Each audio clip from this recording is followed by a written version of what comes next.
MMA Meltdown on the Fight Network continues. We welcome all our American viewers. I know many of you have purchased the online package. It's great to have you on board. Thanks for the kind words. We know many of you are enjoying the program. So we had Mike Pyle on. Great win for Mike Pyle. It's amazing, actually. When I said people who went to the window and backed Mike Pyle, they've got fuller stomachs right now. There weren't a lot of people that did. It was a lot of hype on James Head coming into this fight, and it's amazing. Mike Pyle was like a minus 210, minus 220 favorite. By the time the fight went off the board here in Las Vegas, he was minus 130. Almost a full dollar swing on James Head. And it's almost as if though, it's like people at the roulette wheel. When you're betting on red or black and it comes up red 3 times in a row and you think, well, it can't come up 4 times in a row. I think that's what a lot of people sort of thought about Mike Pyle. Yeah. He beat Near, but he kind of got lucky. And, he's getting lucky along the way. Yeah. So they took James Head. Roy Nelson victorious against Matt Mitrione, as expected. Let's talk about Mike Ricci a little bit here because we do have a lot of Canadian viewers, obviously. Mike Ricci from Montreal, trains at TriStar. And I was very, very surprised how he was overwhelmed by Colton Smith, who really, with all due respect to Colton, really doesn't have a lot of skill besides his Army Ranger heart. He said they asked about his MMA training. It's from the Army. Yeah. Army wrestling and grappling. That's his MMA training. Yeah. I shouldn't be the guy that's with the pedigree of Ricci. He's part of the all-combative team in the military, and rightfully so, but it's different. When you're in the Army and you're running around and you're about to get shot at, about to step on an IED, you're about to get blown up, it's a different kind of grappling and punching. It's more of a survivalist. You're not looking for score points. You're not looking to have judges pay attention to you. You're looking to dismember and maim a person so he can't do anything else to you ever again, so you can extract information out of them. You need to keep him alive. We want to know what he has to give us information-wise. It's not a guy should be. And let's be honest as well. There's not a lot of hand-to-hand combat in today's military. We try to make it seem like it is, but there's a lot more firefights. There's drones and there's people with AK-47s. Yeah, there's a lot more firefights. You might have a couple of hand-to-hand stuff, but really it's going to be a push-off. If you notice now, at least in the American military, we have a strap attached. I'm left-handed, so I know what I'm doing here. You have a strap attached to your rifle so that if your rifle gets knocked out of your hand, it doesn't get dropped. It's attached to your body, it's strapped on. So a lot of it is pushing with your other hand and get the guy away. You kick him off, you're just far enough away so you can put one in him. That's what the basic hand-to-hand is. A guy like Colton Smith should not beat Mike Ricci, but they're in the sport. There's still a thing called the ability to have a bigger heart than the guy next to you. Yeah. He has no technique, but he knows how to win. He has no technique, but he wants to win. He just wasn't going to lose. He went in there, I'm not losing. And Ricci was so used to being, I'm from TriStar. I train with GSP and Roy McDonald and the rest of the guys, and Miguel Torres comes in all the time. I'm training with these guys. Overconfident. I'm better than everybody else just because of who I'm training with. Dude, that's not how it works anymore. You can have a guy that comes literally out of a. Remember, he's not very liked, Ricci. A lot of people say this guy's a little bit too. A little too cocky for somebody that hasn't won enough. That's happened to a lot of guys you're noticing now coming out of TriStar. A lot of guys are coming out of TriStar kind of like, we all think Roy McDonald's a serial killer. It's kind of like weird. He's not. He's a nice guy. It's just he's a weird cat. And now we're talking about Ricci. He's kind of like he's overconfident, he's underliked. It's kind of weird, like that kind of personality starting to pop out of there. But it's GSP's personality rubbing off on them. But he's George St. Pierre. Yeah, you can't. You look. That's like Michael Jordan. Yeah. If you're Scottie Pippen, you're not Michael Jordan. You're good. But Pippen tried to. He was trying to get that one when Jordan retired, and he was all upset when he couldn't get it. And Jordan came back and he won another one. He's like, oh, yeah, I do need Jordan. All right, so we're bouncing around here. So, tough loss for Ricci. He's going to drop down in a weight class. Yeah, as he should. He should. And on the show. But he lost to Curran, and I heard he took that loss really bad. Like, way, worse than, a lot of guys take it bad for a week or something. And, I know one guy, he told me he didn't go out for 2 months after a fight once. I've seen it in college. I've seen guys like Lee Fullhart from I think it was at Iowa University. He lost in the finals his junior year. He didn't speak to anybody other than his coaches and his teachers his senior year. Like no press. The entire year. I would say that. Nobody didn't utter a word. Like I didn't even know he had a voice. Like, I seriously thought he was mute. Like he couldn't speak. I did not hear him speak a word until we were on the world team together training. When I was like, yeah, I lost. And I said, like, I talked too much junk being from Iowa. I was at Iowa University and I thought I should win, so I stopped talking. Guys take losses very, very bad. Some guys. When Matt Hughes lost to B.J. Penn, he was basically hammered for 2 months. Well, you look at Ricci. So he lost to Curran in devastating knockout fashion. Kind of was a setback, but he lost on the regional circuit in Quebec. Yeah. and now losing here. I just wonder if there's a mental block with Mike Ricci. I think he's young. I think that's the problem. A lot of people are trying to put too much Too pressure much on these guys. expected of him too early. Yeah? This is a real sport. This is a real professional sport. With the UFC has over 300 guys under contract. Then you've got every other organization out there, Bellator, Legacy, MFC. You've got all these other organizations out there, and they all have 50 to 100 guys underneath contract. Then you've got these guys who are brand new you've never heard of. Let's not forget, 3 years ago, no one knew who John Jones was, and he was training out of his garage. Like 3 years ago, John Jones was in his garage. No one knew who he was. Now all of a sudden, he's one of the best guys there are in the world. There's 40 guys like that about to come into our world within the next year. We're putting pressure on Mike Ricci to be the same guy because he's got all the opportunity. Oh, he's a TriStar. He's training with GSP. He's training with these guys. He should be ready to go. Too much pressure too soon.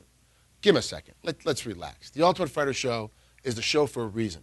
Guys that have no experience, that nobody knows about, gives them a platform to get built up, people know who they are, get to like them or not like them, and get to pay attention to them and see how they fight. This guy's just not ready for the big leagues yet. That's all. Jonathan Brookins, a former Ultimate Fighter winner. We talked about his struggle standing up. Yet his stand-up was great, actually. It was unbelievable. He came out and really, really surprised Dustin Poirier, but Poirier was able to settle down and get it done. You know who was the most impressive fighter of the night to me was the Russian dude. Yeah. The Russian dude, Ruslan Khabilov. Yeah. And, he was pulling some WWE type of stuff, like suplexes. Well, repeated, basically, you could actually really hurt someone like that, though. These guys landing on their head and their neck like that. Well, yeah. That's the purpose of it. Yeah, I know, but break someone's neck type of stuff. That's their fault. If you're in a sport and you don't know how to land on the ground, you get thrown to the ground, you got to learn how to tuck your chin and land. Especially the third time. When the guy does it the third time to you in a span of 2 minutes. Well, this is the thing about coming from a wrestling background. I knew exactly what he was doing. The moment he kicked his right leg out, I knew what he was trying to do. He threw him twice, right over his back, straight overhead. And he knew that he could get him to land right. He knew now if I can get him to turn to the side a little bit when I throw him on the ground, I'll hit him in the shoulder and knock his head off the canvas because he's tucking his head this way. Yeah. You can feel it when you throw him. When you throw somebody, you feel him tuck his chin. He tucked his chin. He's like, okay, now this guy's going to have a problem when he lands, so I'm going to kick my right leg out, and now I'm going to go a little bit to the side. And that's where the ending came from because he changed up how he threw him.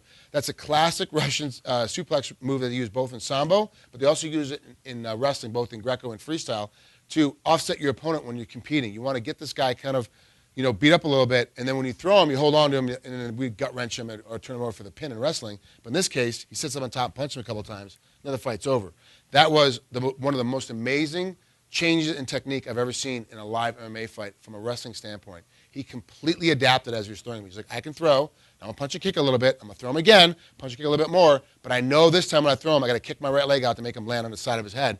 And he basically was unconscious when he landed on the ground. The first punch woke him up. And then he hit him a couple more times. The fight was over. So this guy's the real deal as well. Real deal. This guy's the real deal. And nobody wants a piece of this guy, even at Jackson. Right. This guy's pushing the envelope on a daily basis. His only loss, ironically enough, to the other Russian guy. Yeah. I know there's more than one. You know the other guy, but I know you guys know who I'm talking about.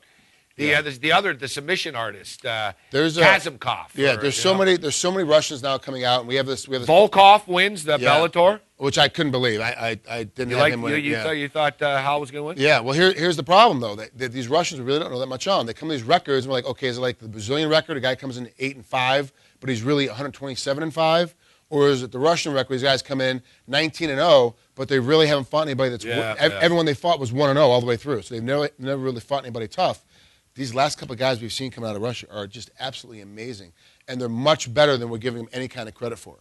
Like even the commentators, when they're calling the fights, have no idea what they're looking at. They have no clue. Like Rogan and Jimmy Smith and the rest, they have no idea what they're looking at when these Russians come in there, and I'm in awe at home watching their technique come across the screen. I mean, you guys can't, it's impossible to call these guys because you don't know what they're about to do because there's no real research on them. Then when they do it in front of you, it's like, where they pull that out of their, they pull it out of their butts. They have no idea what they're doing. It's fun. I'm always excited when I see the Russians are on the cards now. Because you never know what you're going to get. Yeah, you don't know. You don't know what they're going to bring. And the Russians, too, they're not all the same. They're all crazy, but they all have their, there's different styles of the Russian fighter. But let's talk about Diaz and GSP a little bit. It's kind of, it's interesting to me that Diaz hasn't been sanctioned in the United States. Yeah. This fight in Canada. Generally, I would believe that Canada's, behind the scenes, Canada's rolling over and signing treaties left and right with the U.S. So it's not as if though Canada wouldn't respect the suspension, in Nevada. But Quebec's a different place. Quebec does whatever the hell it wants. I love Sakara appealed. They're like, no. Yeah, no. There's no. Yeah, They're like, no, we're not even going to listen. There's no appeal. Yeah. No. I want to appeal this. No. Yeah. Thank you. No. They're like, no, that's not happening. Well, you got to remember, his suspension's up in January. So he's not suspended anymore. It's just he's not licensed to compete anywhere. And but it was just Nevada, the Nevada State Athletic Commission had a bad taste in their mouth. They said, don't start booking fights. Because they know what's going on. Mm-hmm. They're like, you guys are booking fights with fighters that are suspended. You're just assuming that we're going to reinstate them. Yeah. Wink, wink, which, we know you are. But so, anyways, Diaz gets this fight. At first, I was really irate. I was one of these people, Johnny Hendricks is getting screwed. Yeah. Now that I don't know why I've changed my mind on this. I realize nobody deserves anything. Nope. George St. Pierre has deserved the right to call out whoever the hell he wants to call out. Yeah. If he doesn't want to fight Johnny Hendricks right now, then he's not fighting Johnny Hendricks right now. Diaz was supposed to fight him. It was announced. There was posters made. Yeah. It was ready to go. George mentally needs to deal with this. He wants to shut Diaz up and get him out of the way. Yeah, and rightfully so. Let's understand. GSP. But he's going to do that. So there's nothing to get excited about here. He's going to beat up Nick Diaz. Yeah, Diaz has zero chance. If you're Mike Pyle, you can't go around calling out GSP. But if you're GSP, you've established yourself. You've won. You crushed Carlos Condit. I love you, Carlos. You got crushed. GSP went out there and beat you up. And that's the GSP that we wanted to see. That's the GSP we wanted to have happen. He can call whoever he wants to now. He can pretty much do whatever he wants to do now. He deserves and has that right to do that. But let's not forget, Diaz is a safer, better fight for GSP right now. Yeah. He's not going to one-punch knock him out. If he's beating Diaz for 4.5 rounds, Diaz buys time for the Silva thing in there. Diaz is not a safe buy time. The Silva thing's never going to happen. I don't think it's going to happen either. No. And the next fight's going to be Hendricks. As long as GSP wins this one, he's going to be okay. The problem becomes though we have an issue of Hendricks gets beat up for 4.5 rounds, and then he one-punch knocks out GSP in the 5th round, and he wins. With Diaz against GSP, Diaz can be losing 3 rounds to none. The fight's basically over. He's not going to catch back up again. Yeah, he doesn't have. He's got great submissions, but that submission game to catch GSP. What about Condit? We got to get out of here. But what about Condit and Rory McDonald? That's a great fight, but understand Rory McDonald's not going to fight GSP, and Condit just lost to GSP, so it's going to be a great fight. We're going to find out, does Condit drop back down, or is he back in the hunt again, but 2 years away still because they just fought, or is Rory McDonald back in the hunt now? We got to figure out what to do with GSP. I think what they're trying to do, they're trying to get Rory McDonald up as high as they can, so if GSP ever loses, Rory's the next one in. Yeah. They just slide him right in and go, look, GSP's out now. We don't have to worry about that battle, these 2 guys fighting. We're not going to just throw in Rory McDonald. Or if GSP does go to 185. Which, if he does go up and stay put, then we got Roy McDonald sliding the. Which is, that's what I found crazy. We got to wrap it up, but that's what I found crazy about all that stuff about, the fight's got to be at 177, and then it was even floated at 170 actually. Yeah, which is just insane. That's what GSP. That's what GSP. Yeah, and that's when Silva's doctor said, no. 77's the cutoff that our fighter can go. But and then I remembered GSP, like 2 years ago talking about Roy McDonald saying, I'll either retire or I'll be 185 by then because I'm having a hard time keeping the weight now. Yeah. It's funny. Now you got Anderson Silva there. It's like, no, I can't go. It's too big. Yeah. I can't do that. You just said before you were going to do that. Come on. When the field was empty, it's easy to go up. He doesn't want to be part of the Chael Sonnens of the world. Come on, man. No, not that size. Those guys are big. 205, 210. Big, yeah. They're way too big for him to carry on. And like I've said before, Anderson Silva not only is the biggest 185-pounder, he's also the best.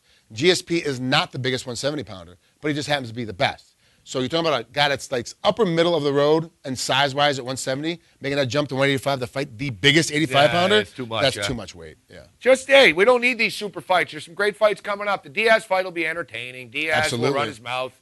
He'll throw some bombs and then get killed. And then, Hendricks will be around the corner. Yep. There's some good stuff coming up here. And one last thing here, which I thought was absolutely freaking ridiculous. And I've even defended Bisping over the years a bit. Said, because he sucks or whatever. Yeah. I'm like, no, Bisping's all right. Bisping, because there was a rumor that Anderson Silva was going to take a year off. Oh, yeah. And he was going to do a movie. So Bisping's all like, well, my fight against Vitor should be for the interim championship. Yeah. It's like, shut the hell up, Bisping. Hey, really? But why not? But why wouldn't you're not. Well, he wouldn't take a year off. Yeah. And guys, Silva only fights once every 8 months anyways. So you're not giving up the belt, man. Is that what it's come to? Yeah. Oh, he's doing a movie, boss. Give me the belt, please. Yeah, Come on, man. Bisping is trying to take a page out of Chael Sonnen. He is, Look, then ours is the interim championship. That's what it is, because this guy's been gone for a year. It says in your rule book, if you don't defend within a year, you have to give it up. That's what it he's says. not getting any younger. Yeah. He's probably right. You know what? I used to be a jerk, and it worked for me. Let me be I got a jerk TV now. shows. I made money. I've been a nice guy and quiet the last few years. I'm getting screwed over. Yep. Let's go back to being a jerk. I get it. All right. It's working. Frank. Always a pleasure. Thanks, guy. Appreciate it, bud. Talk to you guys soon.